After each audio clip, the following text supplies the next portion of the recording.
In Okay, this now. box is a real preserved human brain named Betty, and I think you should hold it.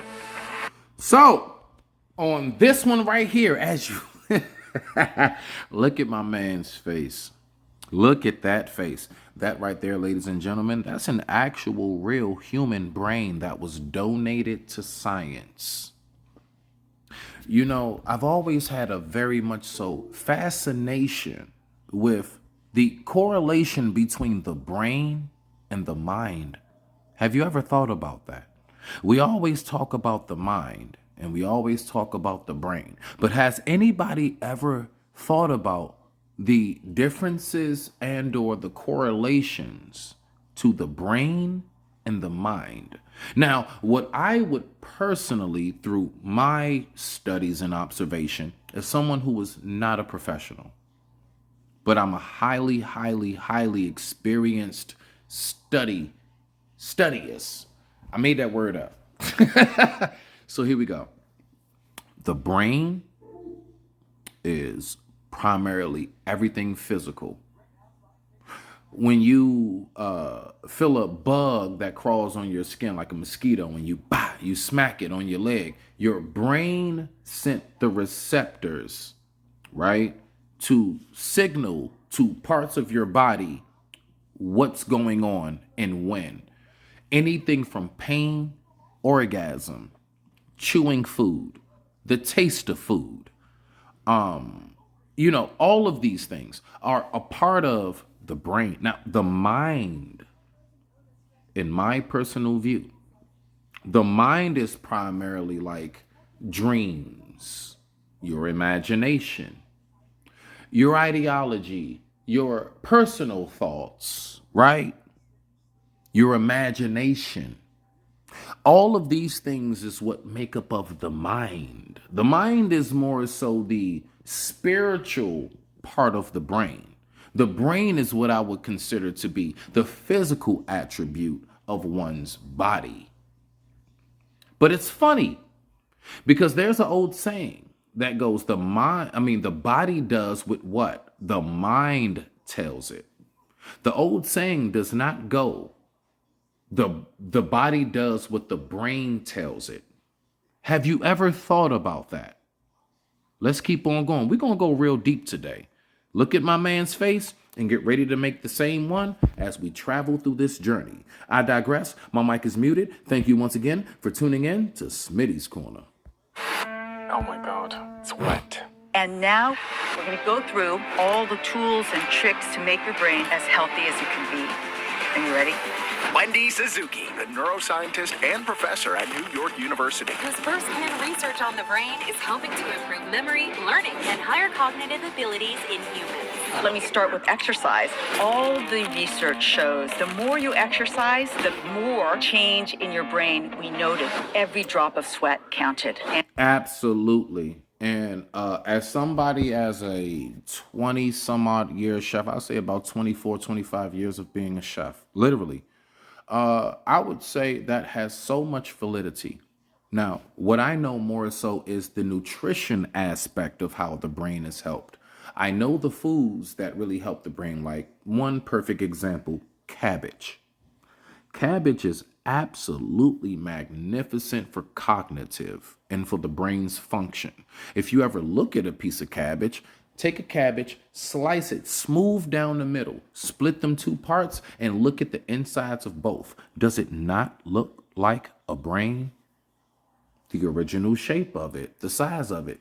Is it not around somewhat of a human brain?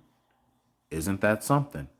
You know, our loving creator has made it so that foods even give us the indication of how the body can function and what the benefits are. Let's take one more small example before I push play. Let's take the beets. Okay, beets. Think about the shape of a beet. What is the color of a beet? If you split a beet open, what does it bleed the color of? Now, if you think about it, I'm pretty sure most of you all know where I'm going. What is a beet good for, nutrition-wise? Blood flow and the heart. It is not a coincidence that a beet is shaped just like a heart, in its wholeness. And it's also blood red, and it's also very good for the heart and blood flow. Beets are very, very good for your cholesterol, like your CDL and HDL. That is high cholesterol. That basically good cholesterol, bad cholesterol. Your CDL, HDL, good and bad. You see? So with that being said, I digress. My mic is muted. Let's keep on learning something very, very deep and profound right now about the human brain and how we function. And the best kind of exercise that you can do is What about things that we consume? Food, drink, and alcohol, if it's on the Mediterranean diet, go ahead. coffee. Okay, so this is what I do know about coffee. The only thing scientifically proven that me as a chef know about coffee is it does, if you drink it in high quantities. If you're the 24-ouncer a day, 2 or 3 times a day coffee drinker on top of like Pepsi and caffeinated carbonated drinks, it hardens your organs. That is a fact. Now, I don't know what she's about to say, but that is at least the amount that I have. It hardens your kidneys, liver, intestines, stomach, you name it, pancreas. It hardens anything that is considered an organ inside the human body, except for some strange reason, lungs. I don't know why, and thank goodness, but it doesn't affect the lungs, but it affects anything from lungs below. Let's rock out. And then my memory's not great. Most people feel that. But there's 4 things that you can do to make memories stick. Number 1 is Is it true that if we have less friends, then our brain will shrink? yes, loneliness damages the brain. Can you see if someone's in love in the brain? Yes, in the side here, a lot of the reward areas are activated. Doesn't that mean then That is where she pointed to. That is right around the hippocampus. That is right behind the interior cerebral cortex. Where she pointed, that's right behind the anterior cerebral cortex. So right behind that, we have the reptilian cortex, right? And then we have the hippocampus. Those are the sections of the brain responsible for like emotion, things of that nature, right? How we respond and act to things. Now, let's keep on going. Let's listen to what we got right here. if we don't fall in love, the love part of my brain gets smaller? And would that make it more difficult to love in the future? That's a great question. So, Wendy, do you have any brain routines? absolutely. So every morning I like to, and then I do the most powerful tool that you can do to protect your brain from aging and neurodegenerative disease states, which is We've just hit 6 million subscribers on the Diary of a CEO. So me and my team would like to do something we've never done before as a little thank you. And we're calling it the Diary of a CEO subscriber raffle. And here is how it works. Every episode this month, we're going to pick 3 current subscribers at random. And we'll send one of you a £1,000 voucher, one of you tickets to come and watch the Diary of a CEO behind the scenes live with our team. And one of you will have a 10-minute phone call with me to discuss whatever you want to talk about. If you're a subscriber, you're in the raffle. Thank you from the bottom of my heart for allowing me to do something that me and my team love doing so much. It is the greatest honor of my lifetime, and I hope it continues off into the future. Let's get to the episode.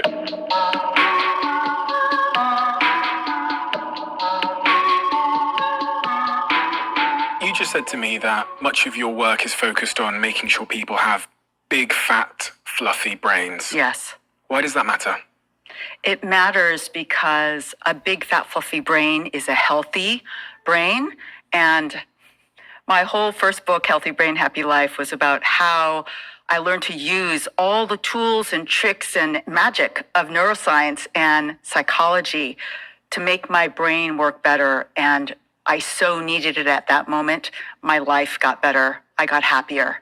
It is a pathway to a happy life, I think, having a very healthy, big, fat, fluffy brain. Do you think So let me say this. When she talks about a big, fat, fluffy brain, Okay, so what I personally interpret from this, and I could be wrong. I'm not right about everything, right? And I do admit that I'm not perfect, but I'm a very good observationist. Now, I would say, from what I'm observating and listening to, is she is basically breaking down how primarily the exercises she talking about. What do you think she speaks of? I'm gonna tell you right now. The first thing came to my mind was routine.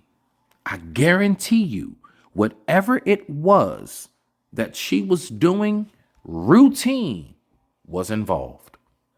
You must have a routine in your everyday schedule. Now, let's think about it. Waking up for your brand new job. You've been used to sleeping in all the way to like 11:30, 12 in the afternoon. You finally get that job with your lazy ass, right? So now you perked up. You feel good. It's the night before. It's the night before. You start day one at your brand new job. And I even want to put it to the perspective of you've been out of work for quite some time. So you really geeked up, like you happy, right? What does the brain do?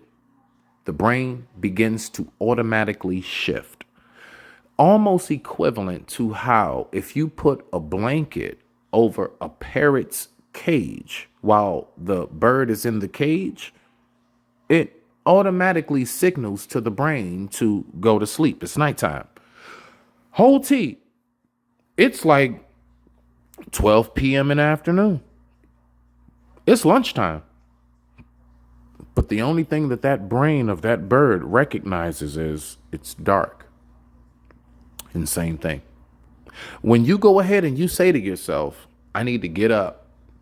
Generally, how long would most of us say it takes the brain to acquiesce to the new schedule? From what I know in science, they say about 13 to 14 days, about 2 weeks it takes for you to, like, now you don't need an alarm clock. You can go to bed, matter of fact, 4 hours before you're supposed to get up. You're supposed to be up at 6 a.m. You had a late night. You go to bed about 3. You got to be up at 5. Your ass still wake up. Why is that? Although you know your body was physically tired. Why did you wake up? Because the brain let off the signal. Why did the brain let off the signal? Because of the routine. Repetition. Let's keep on going. Will appreciate the importance of their brain. No, I think they ignore it all the time. And I think that is part of my message to everybody, that the human brain, that is the one in your head right now, is the most complex structure known to humankind. Not Einstein's brain, not Marie Curie's brain, but the one in your head. And when you think about that, it gives you more of a self-appreciation of all of the computations that is taking for me to see you and appreciate your face and be able to remember your face next time I see you when I go to my Diary of a CEO podcast and choose an episode. All of that is such a complex structure. You start to appreciate your own kind of brain functioning more. I think that's a very important thing to do. Now, let me say this. That is so funny. How many of us have actually, how many of us right now are the person that says, I can always remember a face, but I can't necessarily remember your name? Guess what? The name is a part of the mind. The brain is what recorded the face. That's mind and brain. That's the correlation. That is a wonderful example of how there's a difference, but a similarity and a connection between the brain and the mind. The brain recognizes the face pattern, eye shape, lip texture, everything, cheekbones, all of that shit, hair, you name it, even down to tone of voice. The brain recognizes and replays these things. The mind is what is failing to recall the name. Did it forget? No, because there's an old saying.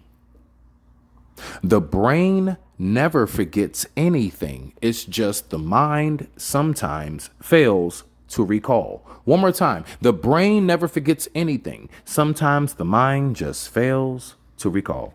I digress. My mic is muted. Let's rock out. Why don't we appreciate our brains? Because we appreciate a lot of other things. Yeah. We spend a lot of time on our muscles. Yeah, our abs. Yeah.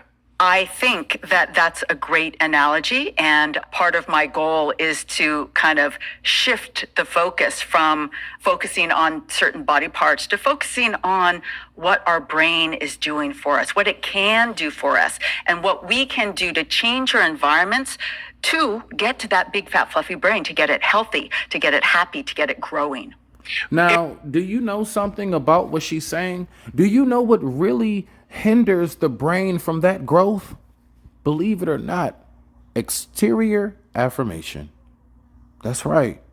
Exterior affirmation is something that is very, very harmful to one's brain development. Why?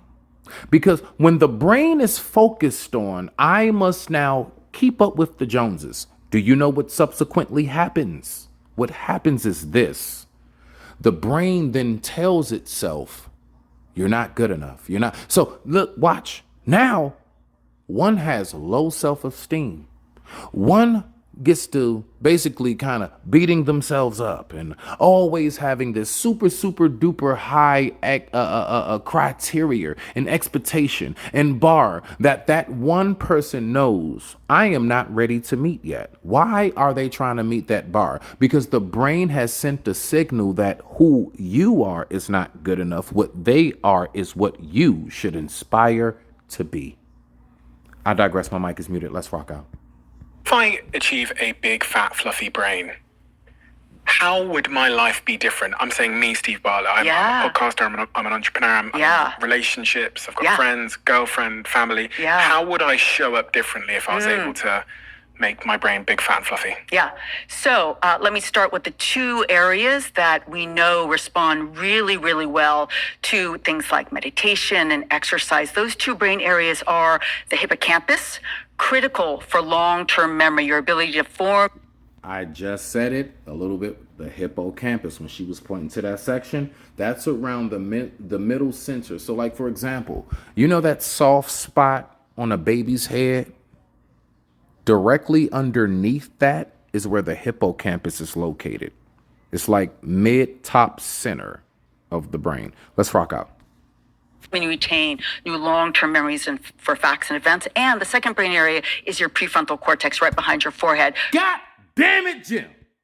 Did I not say that? The prefrontal cortex. Did I not say? Now, I said the anterior. No, it has two terms.